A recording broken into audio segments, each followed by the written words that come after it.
तो मुसलमान को यही ये बात तय करनी है कि हमें अपने पैसे को किस तरीके से अपने इदारों में या अपनी मस्जिदों में या अपनी ईदगाहों में अपने कब्रिस्तानों में किस तरह लगाना है। जो इस पे विचार कर रही है कि वक्फ बोर्ड में संशोधन होना चाहिए या नहीं होना चाहिए तो कितना होना चाहिए। लोकसभा चुनाव के बाद भाजपा की गवर्नमेंट ने या यूँ कहा जाए कि जय मोदी जी की गवर्नमेंट ने जय वक्फ बोर्ड संशोधन बिल लाने का प्रयास किया, लेकिन उसको लेके जो है पूरे देश में जो है हलचल मची हुई है। मुस्लिम लोग नहीं चाहते कि जो किसी तरह का संशोधन जो है वक्फ बोर्ड को लेकर किया जाए, तो वही जो सरकार ये चाहती है कि जो खामियां है उस खामियों को दूर करने का प्रयास किया जाए। एक समिति भी जो है केंद्र सरकार के द्वारा बनी है, संसद के जो उसमें कुछ मेंबर, सदन के कुछ मेंबर उसमें लिए गए हैं। जेसीपी नाम की समिति बनी है, तमाम उसको जो है निगरानी या यूँ कहा जाए कि उसकी रिपोर्ट आएगी है और किस तरह के जो है संशोधन चाहती है सरकार। इस संशोधन से जो है किस तरह के नुकसान हो सकते हैं, क्या उसका लाभ हो सकता है। हमारे साथ बातचीत करने के लिए पूर्व विधायक माविया अली जी है। आप जो समाजवादी पार्टी से वास्ता रखते हैं और दारुल उलूम नगरी के आप निवासी है। दारुल उलूम जो है वो संस्था है जो है इस्लामिक संस्था के रूप में जो है पूरे वर्ल्ड में देखी जाती है। इस बिल का जो है किस तरह का लाभ या किस तरह का नुकसान हो सकता है, इस मुद्दे पर बातचीत करेंगे। माविया अली साहब, आपका जीडी में बहुत बहुत स्वागत है। बहुत बहुत धन्यवाद। शुरुआत यहीं से करते हैं कि जो है लोकसभा में जो है तीसरी बार सरकार बनी है या देश में जो सरकार बनी है, केंद्र में जो पूर्ण बहुमत जो है भाजपा को मिला है। इस बार जो है पहले भी 2-3 बिल ला चुके हैं, चाहे वो 3 तलाक का बिल रहा, 370 हटाने जैसी बातें रही हो या तमाम वो चीज़ें रही हो जो भाजपा गवर्नमेंट ने पिछली टर्म में जो है बहुत अच्छे या यूँ कहा जाए कि जो फैसले जिनको जो लगता था कि नहीं लिए जा सकते, वो फैसले लेने का कार्य किया है। इस बार एक फैसला भाजपा सरकार लेने जा रही है जिसको जो है वक्फ बोर्ड संशोधन बिल के रूप में देखा जा रहा है। तमाम विरोध भी उसका हो रहा है। लोग बाग जो यूँ कहा जाए कि जब मुस्लिम लोग जो है उसको घर घर जाकर लोगों को जागरूक कर रहे हैं। सोशल मीडिया प्लेटफॉर्म पे वो चलाया जा रहा है कि आप इसको जो है सपोर्ट करें। हिंदुओं में भी इस तरह की बात है कि वक्फ बोर्ड का संशोधन ना हो, वक्फ बोर्ड का जो है खत्म हो जाए, ऐसा कुछ लोग जो है हिंदुओं में भी चाह रहे हैं। इस तरह के जो समन्वय बन जाना चाहिए था, समन्वय नहीं बन रहा है। जेसीपी नाम की जो समिति बनी है उस समिति का जो है अपना रहेगा कि रिजल्ट क्या वो देगी। तो आप इसको जो कैसे देखते हैं, क्या वक्फ बोर्ड संशोधन बिल मुस्लिम के लिए या यूँ कहा जाए इस्लाम के लिए जो है हिंदुस्तान में सही नहीं रहेगा? पार्लियामेंट्री जो एक कमेटी बनी है पार्लियामेंट के अंदर, जॉइंट पार्लियामेंट्री कमेटी एक बनी जो इस पे विचार कर रही है कि वक्फ बोर्ड में संशोधन होना चाहिए या नहीं होना चाहिए तो कितना होना चाहिए। और जहाँ तक बात यह है कि ये जितनी भी प्रॉपर्टी है वक्फ बोर्ड की, ये सब मुसलमानों की ही अपनी प्रॉपर्टी है, हमारे बुजुर्गों की, जो उन्होंने। अब वक्फ का मतलब तो दान देना ही होता है, जो उन्होंने इस्लाम को लेके संस्थाओं को लेके जाए। जी जी जी। तो अपनी प्रॉपर्टीज जो है हम हमारे बुजुर्गों ने वक्फ किया, हम लोग या हमारे आज के ज़माने में भी बहुत सारी प्रॉपर्टी वक्फ होती हैं, तो वो कब्रिस्तान हैं, मदरसे हैं, ईदगाहें हैं, इस तरह के चीज़ों के उत्थान के लिए काम आता है वो पैसा। तो उसके अंदर तो मुसलमान को यही ये बात तय करनी है कि हमें अपने पैसे को किस तरीके से अपने इदारों में या अपनी मस्जिदों में या अपनी ईदगाहों में अपने कब्रिस्तानों में किस तरह लगाना है। इसमें दूसरे तो किसी धर्म के लोगों की कोई बात की जरूरत है ही नहीं। बात धर्म की नहीं हो रही, बात संविधान की हो रही है। संविधान चाहता है, सदन चाहता है, धर्म नहीं चाहता। संशोधन बिल जो है संविधान चाह रहा है, सदन चाह रहा है, संविधान धर्म की बात नहीं आ रही। संविधान तो ये चाहता है, भारत का संविधान तो ये चाहता है, बाबा भीमराव अम्बेडकर का जो संविधान है वो ये चाहता है कि हर पंथ का, हर धर्म का आदमी पूरी आज़ादी के साथ अपने धर्म को, अपने पंथ को खूब अच्छे तरीके से चलावे, उसका अनुपालन करे। संविधान तो ये कहता है, ये तो संविधान में संशोधन करना चाह रहे हैं, ये लोग संशोधन करना चाह रहे हैं, वक्फ में संशोधन करना चाह रहे हैं। संविधान की बहुत सारी धाराओं में ये संशोधन करना चाहते हैं जी। आरएसएस की पहले से एक सोच है। और वक्फ बोर्ड भी जो है, वक्फ बोर्ड की प्रॉपर्टी हमारी अपनी प्रॉपर्टी है, हमने सामूहिक तौर पे जो है सबने इकट्ठी करके वक्फ बोर्ड को दे दी कि भाई इससे जो भी हमारी ये सिस्टम है, कब्रिस्तान है, मस्जिद है, मदरसे हैं, ईदगाहें ही चलेंगी। तो ये तो हमारा काम है ना कि हम अपनी ईदगाह को कैसे चलाना चाह रहे हैं, अपने मस्जिदों को कैसे। सरकार का इंटरफेयर नहीं होना चाहिए। सरकार को हमारी समाजवादी की सरकार में ये, जब आप बात कर रहे हो ये कब्रिस्तान की बात करें, समाजवादी की सरकार में ये तमाम जो सौंदर्यकरण कराने का कार्य जो कब्रिस्तान जैसी जगह पे हुआ है। संविधान ने ये कहा ना संविधान ने ये बात कही कि आप जो हैं जितने भी पंथ के मानने वाले लोग हैं, जितने भी जिन जिन धर्मों को मानने वाले लोग हैं, महावीर जी कहीं आप ये तो नहीं कह रहे कि ये सरकार अगर ये हमें कुछ दे रही है तो हमारा है, लेकिन सरकार आपसे अगर कुछ चाह रही है तो सरकार का क्या काम, ये फिर फैसला हम लेंगे। सरकार जो हमें दे रही वो हमारी चीज में से दे रही। अगर समाजवादी पार्टी ने दीवारें करने के लिए कब्रिस्तान में पैसा दिया तो वो पैसा वक्फ बोर्ड का है ना, वो जो है अल्पसंख्यक आयोग से आया हुआ पैसा है ना, हमारा ही पैसा तो हमें दे रही। किसी दूसरी धर्म या पंथ के पैसे तो काट के हमें नहीं दे रही ना, हमारा ही पैसा तो हमें दे रही ना। तो हमारा पैसा हम किस तरीके से मदरसों में मस्जिदों में यूज करेंगे उनके सौंदर्यीकरण के लिए, उनकी भलाई के लिए, उनकी अच्छाई के लिए, ये तो हमें तय करने का अधिकार होना चाहिए ना।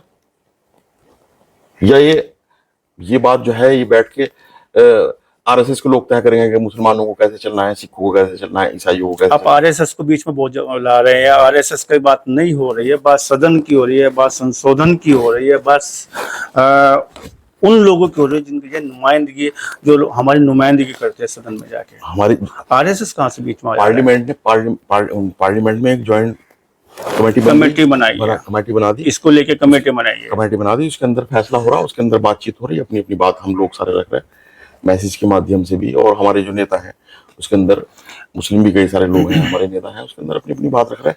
अपनी बात को संवैधानिक तरीके से हम जो है ज्वाइंट पार्लियामेंट्री कमेटी के सामने रख रहे हैं। उसको उस वक्फ बोर्ड भी रख रहा है उसके अंदर, उसमें अल्पसंख्यक आयोग भी है, उसके अंदर जो है मुस्लिम पर्सनल बोर्ड भी है, उसमें जमीयत उलमा हिंद भी है, जितने भी और हमारी जमातें हैं वो सब रख रही हैं उनके सामने अपनी बात। देवन से भी आवाज निकली थी, आप बात कर रहे हैं देवन में जिनकी आप बात कर रहे हैं, उन्होंने भी इसको लेकर जो अपनी बातें रखने का कार्य किया है। तो या यूँ कहा जाए कि जिस तरह का जब भूचाल जनता के बीच आया हुआ है, हिंदू मुस्लिम को लेकर आया, और एक वीडियो वायरल हो रही थी सोशल मीडिया प्लेटफॉर्म पर, यह स्पीकर लेके कुछ लोग जा रहे थे, मुस्लिम इससे जो वास्ते रखने वाले लोग, वो कह रहे थे कि आपको जागरूक होना पड़ेगा।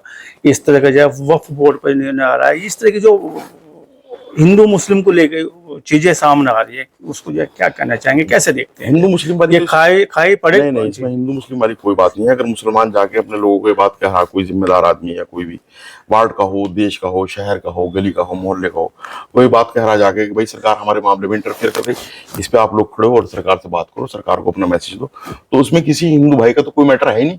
हम मंदिर पे थोड़े वोट करने जा रहे हैं, या किसी मठ पे थोड़े वोट करने के लिए जा रहे हैं, या किसी ट्रस्ट पे थोड़े वोट करने के लिए जा रहे हैं। ऐतराज क्या है हमारा? संशोधन से ऐतराज क्या है? किस तरह का संशोधन चाह रही है सरकार, जिस पर आपका ऐतराज खड़ा हो जाता है? हमारा ये ऐतराज है संशोधन से कि जो बोर्ड है हमारे, वो अपने आप अपनी सोच से, अपने दिमाग से, जिस तरीके से मुसलमानों की रिक्वायरमेंट है, उनकी मस्जिदों को, उनकी मदरसों को, उनकी ईदगाहों को, उनकी कब्रिस्तानों को, उस तरीके से काम करे, न कि सरकार उसके ऊपर मुसल्लत हो और डीएम अपनी मर्जी से काम करे। लोग हमारी प्रॉपर्टी को लोगों को किराए पे दे दे डीएम, या हमारी प्रॉपर्टी को जो है वो शासन प्रशासन या सरकार जो है वो किसी के नाम बेच दे।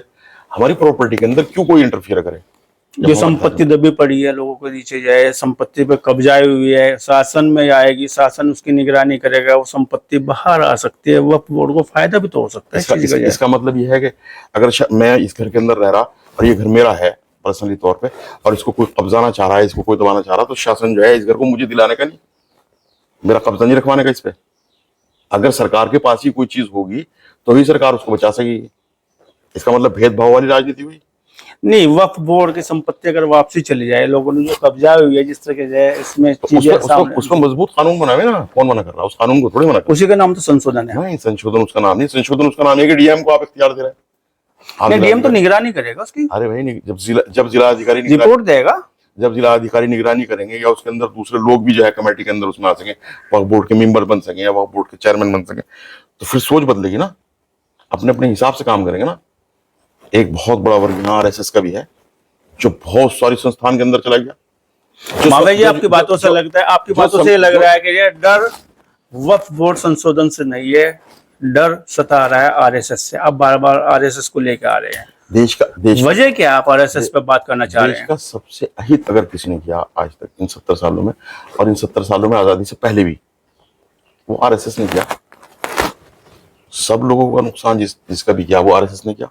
वो किसी भी शक्ल में आज भाजपा की पीछे रह के कर रहे हो, या अब से पहले की जो कांग्रेस थी उस कांग्रेस के पीछे खड़े हुआ कर रहे हो, सबने तो आरएसएस नहीं किया। आरएसएस जनित पार्टी में जो है मुसलमानों को जो है पार्टिसिपेट रहा है, उसमें जो है मुसलमान मंत्री बने, अल्पसंख्यक विभाग में मंत्री बनते, तमाम जगह बनते हैं। क्या उनको नहीं लगता कि आरएसएस जो है नुकसान दे रही है? आरएसएस में कौन मुसलमान था? या मुसलमान केवल जो है कट्टर सोच वाले मुसलमान होते हैं? श्यामा प्रसाद मुखर्जी आरएसएस के थे और डिप्टी चीफ मिनिस्टर पश्चिम बंगाल के बने मुस्लिम लीग से।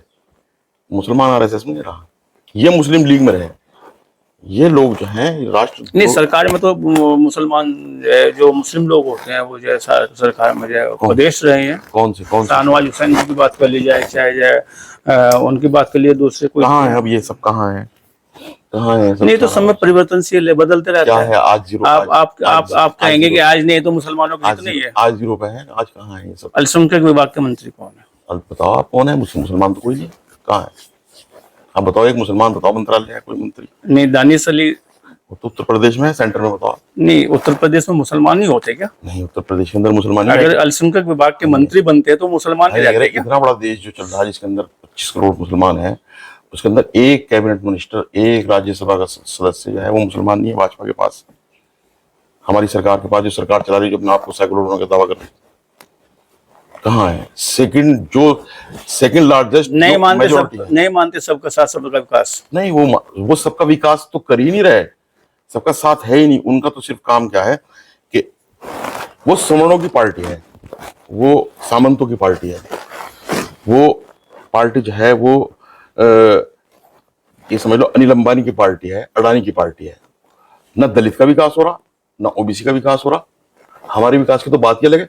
हम तो सामाजिक तौर पे, मानव मिसाल के तौर पे पिछड़े भी नहीं है। वो तो लोग बेचारे सामाजिक तौर पे पिछड़े हुए, वो तो आज भी मंदिर में नहीं जा सकते। वो तो आज भी जाके, आरएसएस की सरकार है, भाजपा की 10 साल की सरकार है, कितने पुजारी बन गए दलित, वाल्मीकि या हरिजन कितने बन गए? आप बताओ। बड़ा बंटवारा करना चाह रहे हैं? नहीं, क्यों संशोधन? बड़ा बंटवारा करना चाह रहे हैं? कानून ये बनाओ कि माविया अली जी, मैं नहीं बोला हूँ अभी तक। जो आपने कहा था कि मेरे इस्लाम पहले है और देश बाद में है। हर धार्मिक व्यक्ति, आपने कहा था कि जय इस्लाम पहले देश बाद में है। आपका बयान जब बड़ा वायरल हुआ था और फिर आपने कहा था कुछ तो बोलना ही पड़ेगा। हर धार्मिक व्यक्ति के लिए, क्या अभी भी उस बयान पे? हर धार्मिक व्यक्ति के लिए, चाहे वो हिंदू हो, मुसलमान हो, सिख हो, ईसाई हो, जिसको भी वो मानता है, जिस भी इष्ट में वो अपनी आस्था रखता है, जिस भी खुदा, ईश्वर, भगवान या वाहेगुरु में वो आस्था रखता है, उसी की शपथ लेके संविधान की रक्षा कराने की जिम्मेदारी पार्लियामेंट के अंदर और फिर मिनिस्टर बनने के बाद, प्रधानमंत्री बनने के बाद, राष्ट्रपति बनने के बाद, चीफ जस्टिस बनने के बाद दिलवाई जाती है। तो इसका मतलब वो बड़ा है ना। आप अपने बच्चे की कसम क्यों खाओगे? इसका मतलब सबसे ज्यादा प्यार कर रहे हैं। माँ की कसम क्यों खाओ किसी चीज के लिए? सबसे ज्यादा प्यार कर रहे हैं। अदालत के अंदर आप जाओगे, कहोगे गीता पे हाथ रख के मैं कसम खा रहा, झूठ नहीं बोलने लगा।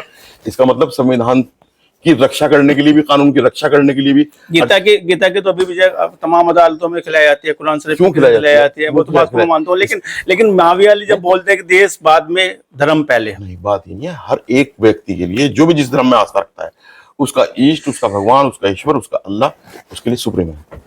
देश संविधान से चलेगा या धर्म से चलेगा? देश संविधान से चलेगा, उस तरीके से कि सब धर्मों की सुरक्षा करते हुए, सब धर्मों को मानते हुए। सब संविधान ने तो अधिकार दिया है कि ये सब अधिकारी तो खत्म करने जा रहे हैं ना। 5 समय की नमाज हो रही है, 5 समय अजान हो जाती है, 5 समय तमाम हिंदू लोग गुरुद्वारे, हिंदू लोग जब मंदिरों में जा रहे हैं, तमाम जगह गुरुद्वारे में जा रहे हैं। आप आपत्ति जताते हैं कि संविधान ने अधिकार दिया कि बोर्ड बनाओ, आप अपना चलाओ अपने हिसाब से। नहीं, वो बोर्ड खत्म कहाँ हो रहा है? संशोधन आप चोर रास्ते से अंदर घुसना चाह रहे हैं ना उसमें। वो तो वो वाली बात हो कि जय संविधान खतरे में, राहुल बाबा जो है लेके घूमे थे और अखिलेश यादव ने साथ दिया था। तो इस बार जो है आप कह रहे हैं खतरे में, लोगों बागों ने, ऐसी समाज ने, ये तो डराने वाली राजनीति कर रहे हैं। नहीं, ऐसी समाज ने, ओबीसी समाज ने उस बात को समझा कि संविधान खतरे में है। अगर ये आप अभी कह रहे थे कि बहुमत की सरकार, अगर ये भारतीय जनता पार्टी अलमत में लाती, बहुत सारे संशोधन होते, बहुत सारी बातें ऐसी आती जिससे एससी को और ओबीसी को बहुत भारी नुकसान होता। उन सब लोगों ने इस बात को समझा और इस पे यहीं से फुल स्टॉप लगाने की कोशिश की और उसमें प्रयास में हम सब लोग, दलित, ओबीसी, मुस्लिम, सब लोग कामयाब रहे। आज भारतीय जनता पार्टी अपोजिशन के अंदर तो नहीं है, सरकार में है, लेकिन मेजोरिटी की सरकार ना होने की वजह से ये जो बिल गया ना आज, ये और बिल क्यों नहीं गए ज्वाइंट पार्लियामेंट्री कमेटी में? जो कमेटी पे गया है केवल इसलिए गया क्योंकि मेजोरिटी में नहीं है। हाँ, क्योंकि वो मेजोरिटी में नहीं है। आवाज विपक्ष के मजबूत है। ओबीसी और दलित ने जो है नहीं दबाई दी जाएगी, लगाम लगाई। आप धर्म के नाम पे पाखंड करके सरकार ही नहीं चला सकते। धार्मिक व्यक्ति वो है जो धर्म पे चलता हो, चाहे हिंदू है मुसलमान, जो अपने धर्म की रक्षा करता हो, अपने धर्म पे चलता हो। लेकिन धर्म की आड़ करके आप सरकारें नहीं चला सकते। सरकार चलाने के लिए आपको शिक्षा, दवाई, स्वास्थ्य, बराबरी का अधिकार ये देना पड़ेगा। धर्म का पाखंडवाद करके चाहे कोई मुस्लिम नेता हो, चाहे कोई हिंदू नेता हो, वो बहुत ज्यादा दिनों तक अपनी उस कच्ची बुनियाद पे नहीं खड़ा हो सकता इस देश के अंदर। नहीं, देश में अगर देखा जाए, हिमाचल में जब मस्जिद को लेकर जिसका निर्माण काफी लंबे समय से चला आ रहा है, आपको शायद संज्ञान में भी रहा होगा, वहाँ पे जो है जिस तरह का जो है एक विरोधाभास जाके खड़ा हो जा रहा है, वहाँ पे भी अगर देखा जाए हिमाचल में, तो इस तरह की जो सोच बन रही है हिंदू मुस्लिम को लेके, हम लोग जा कहाँ रहे हैं फिर? नहीं, सोच बन नहीं रही है। इस सोच को बहुत ज्ञानवापी पे लेके जाए भी जाए, बाबा योगी आदित्यनाथ जी का जाए बयान आया आज। हाँ, नहीं, वो सब आरएसएस और उनके अनुषांगिक संगठन जितने भी हैं, उन सब लोगों की सोच है, क्योंकि उन्हें काम नहीं करना है, उन्हें पेट्रोल के दाम नहीं सस्ते करने हैं, उन्हें दाल सस्ती नहीं देनी है, उन्हें ओबीसी के, दलित के बच्चों को पढ़ाना नहीं है, उन्हें जो है समाज के अंदर एक अच्छा माहौल पैदा करने के लिए ये सब कुछ करना पड़ेगा। वो सब कुछ नहीं करना है, तो लोगों का दिमाग भटकाना है। और वो जितने भी भारतीय जनता पार्टी, आरएसएस, उसके अनुषांगिक संगठन, कहीं मस्जिद, कहीं कोई चीज, शरीफ लोगों को, अनपढ़ लोगों को, जो बेचारे जिन पे ये हजारों साल से हुकूमत करते आ रहे हैं, उन सब लोगों को इस बात को जो है दिमाग को डाइवर्ट करते हैं कि मस्जिद का मामला है, देखो ये ज्ञान व्यापी है, फला है। मस्जिद, मंदिर, ये चीजें अलग हैं। आप मंदिर में जाओ, बहुत अच्छी बात है, रोज आरती करो। मैं मस्जिद में जाऊँ, रोज नमाज पढ़ूं, बहुत अच्छी बात है। आप और मैं अगर धार्मिक होंगे तो धर्म जो ये कह रहा है कि लोगों के बारे में सोचो, आपका पड़ोसी भूखा नहीं रहना चाहिए, इसके बारे में सोचो। आपका भी कह रहा, मेरा भी कह रहा, सबका कह रहा। लेकिन धर्म से इस बात का लेना देना कहां से हो गया कि आप मस्जिद के अंदर जाके, मैं मस्जिद में जाके नमाज पढ़ रहा, आप मंदिर में जाके आरती कर रहे, तो बाहर जाके लोगों को मैं परेशान करूं या आप परेशान करें। वो हमारे व्यक्तिगत मामले है ना, हमारी आस्थाएं हैं। हमें लोगों को रोजी देनी है, रोटी देनी है, शिक्षा देनी है, स्वास्थ्य देना है, बराबरी का दर्जा देना है, जो देश के अंदर हजारों साल से लड़ाई चल रही। कम से कम ऐसी समाज जिसे पहले अछूत कहा जाया करता, स्पर्श कहा जाता, उन्हें बराबर में लाके खड़ा करना है। आज भी गटर को वाल्मीकि नाम से साफ किया जा रहा, नाम से जुड़ा हुआ है, गटर वाल्मीकि साफ करता है। मेरा आप क्यों नहीं कर रहा है? मेरा नाम आप और आपका नाम क्यों नहीं जुड़ रहा? उस बराबरी को लाके खड़ा करना है। पहले हमें सामाजिक बराबरी देनी है सबको। कैसे संभव होगा? ऐसे ये संभव सरकारों के जरिए होगा, ये संभव कानूनों के जरिए होगा। संविधान के अंदर और मजबूती से इस चीज को लाया जाए कि अपने अपने, अगर मानो मिसाल की तरफ कोई दलित है और वो कृष्ण जी की पूजा करता है, राम जी की पूजा करता है, वो उसका जो है विश्वास उनमें है, उन्हें मंदिरों में जाने की छूट होनी चाहिए। उन्हें मंदिर में जाके मना किसने? हाँ, पुजारी है हमारे, तो आप पुजारी की बात कर रहे हैं, रामनाथ कोविंद जी के साथ ऐसा हुआ, रामनाथ को राष्ट्रपति जी के साथ, तत्कालीन राष्ट्रपति जी के साथ बदतमीजी हुई। आपको पता है, पहले आप सामाजिक बराबरी, धार्मिक बराबरी लेके आओ, प्यार का माहौल बनेगा देश के अंदर, तो देश तरक्की करेगा। नफरत के माहौल में अगर देश तरक्की को करता तो पाकिस्तान और अफगानिस्तान कर लेते। नहीं, कहीं ना कहीं कोई ना कोई घटना हो जाती है, इस बात को मैं भी इनकार नहीं कर रहा हूँ, लेकिन जो जितना बदलाव, सामाजिक बदलाव हो जाए, या जितना स्वतंत्रता मिली है बाबा साहब के संविधान के बाद में, वो क्या कम है? 4000 साल के अंदर कोई ना कोई घटना घटती आ रही है हम लोगों के साथ। 4000 साल हो गए, घटना घटती आ रही। देश को आजाद हुए 70 साल हो गए। भीमराव अंबेडकर जी ने धर्म परिवर्तन कर दिया इसी वजह से कि बराबरी नहीं मिल रही। हम लोग भी कहीं ना कहीं शूद्रों में से हैं, हम लोगों ने धर्म परिवर्तन कर लिया, सामाजिक और धार्मिक बराबरी नहीं मिल रही। सिखों ने धर्म परिवर्तन कर लिया कि सामाजिक बराबरी नहीं मिल रही। बड़ी बात गौतम बुद्ध जो है बड़ी बात कर रहे हैं, जितना धर्म परिवर्तन कर रहे हैं केवल सामाजिक बराबरी के न मिलने से किया जा रहा है। विवेकानंद जी जितना कन्वर्टेशन हुआ है, चाहे वो मुस्लिम को लेकर, वो केवल इस बात को लेकर हुआ है कि सामाजिक जो बराबरी होनी चाहिए वो नहीं मिल पाई है। चलिए अगले सवाल पर हम बात करते हैं कि जिस तरह जो मस्जिद को लेकर जो बवाल मचा है हिमाचल प्रदेश में, 5 विधानसभाओं के चुनाव हो रहे हैं राज्यों में, क्या इसका लाभ या नुकसान मिल सकता है भारतीय जनता पार्टी को? बहुत लंबा एन चुनाव पे जाए जिस तरह का बवाल वहां पे सामने आ रहा है। देखो, ये जो चुनाव हमारा अभी हुआ, लोकसभा का चुनाव अभी हमारा निपटा, बहरहाल वो एक जो माहौल बनाने की आरएसएस ने, भारतीय जनता पार्टी ने सन 2014 से एक प्रयास किया था, उसकी ग्रेविटी में कहीं ना कहीं कमी आई और Bharatiya Janata party absolute majority में सरकार नहीं बना सकी। मुद्दा मिल गया संविधान बचाओ, नहीं, इस बार मुद्दा नहीं मिल गया। लोगों को सही बात समझ में आई कि नहीं, ये बेवकूफ बना रहे हैं, ये तो धर्म की बात कर रहा है सिर्फ। ये मंदिर के नाम पे सड़क खा गए, ये मंदिर के नाम पे लोगों के मकान खा गए, लोगों को मुआवजा नहीं दिया, लोगों की आस्थाओं को भड़का के सरकार बनी। आस्था हमारा व्यक्तिगत विषय है, वो सरकारें बनाने वाला विषय है। श्रद्धा आस्था जो है व्यक्तिगत विषय है, हाँ। सियासत का विषय नहीं है। नहीं है, सियासत नहीं में है, नहीं खींचा नहीं जाना है, चाहिए, नहीं कोई इस बात से हम भी इत्तेफाक नहीं हाँ। रखते। सियासत हाँ, जो है, आप उसमें वोट नहीं मांग सियासत सकते। विकास के नाम पे होनी आपके चाहिए। पास पूरा इस 70 साल का सबसे बड़ा विषय सियासत था। ये शिक्षा के नाम पे होनी चाहिए, सियासत बराबरी के नाम पे बराबरी होनी के नाम चाहिए, होना सियासत ये स्वतंत्र के रूप सबसे में ज्यादा होनी चाहिए, सियासत सामाजिक रोजगार के नाम पे समर्थन होना चाहिए। सबसे ज्यादा देश की। मुद्दे रहित चुनाव होने लगे हैं, मुद्दे है ही नहीं, धार्मिक आप- बातें होती है। हमें जो है वोट मांगना है दाल के नाम पे, हमें पेट्रोल के नाम पे मांगना है, अच्छी सड़कों के नाम पे मांगना है, रोजगार के नाम पे मांगना है, सामाजिक समरसत्ता के नाम पे मांगना है वोट। अरे अमेरिका ने ओबामा को राष्ट्रपति बना दिया, काले आदमी को एक। ऐसे तुम आज व्यक्ति भी पहुंच तुम आज भी एक्सेप्टेड नहीं हो यार प्रधानमंत्री बनाने के लिए देश का, किसी दलित को, किसी अस्पृश्य को। कौन से जमाने में जी रहे भाई तुम? आदिवासी राष्ट्रपति है आप। अरे राष्ट्रपति के, क्योंकि कानूनन कुछ दिक्कतें हैं, राष्ट्रपति के और कलाम साहब को राष्ट्रपति बनाया। राष्ट्रपति के और प्रधानमंत्री के अंदर बहुत अंतर है।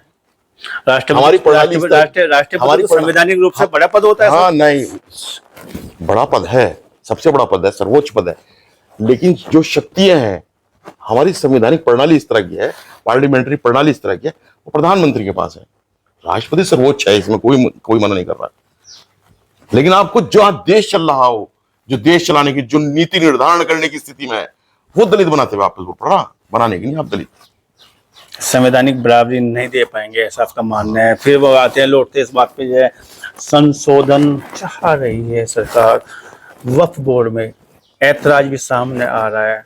क्या लगता है कि जो वक्फ बोर्ड संशोधन हो तो किस तरह से हो जाना चाहिए, नहीं हो तो क्यों नहीं होना चाहिए? लास्ट सवाल आपकी तरफ है। अगर वक्फ बोर्ड में कोई संशोधन की सरकार को ईमानदारी से जरूरत पड़ रही तो मुस्लिम पर्सनल बोर्ड है, और हमारी जमीयतें हैं, हमारी जमातें हैं, और जॉइंट पार्लियामेंट्री कमेटी एक बनी, उसके सामने वो बुला के उनसे बात करें, ओपन बैठ के हाँ, बात बैठ के होए, बात करें। और उसमें जो ये वो चाहते हैं दोनों का हित रहे, उसमें हाँ। ये सरकार का भी हो जाए, वक्फ का भी और मुस्लिम का भी है। सरकार का हित नहीं, सरकार को बोर्ड के हित को ध्यान में रखते हुए, जो बोर्ड का हित है और जिनका बनाया हुआ वो बोर्ड है मुसलमानों का, उनके हितों को ध्यान में रखते हुए उस संशोधन को अगर करती हो तो कोई दिक्कत की बात नहीं है।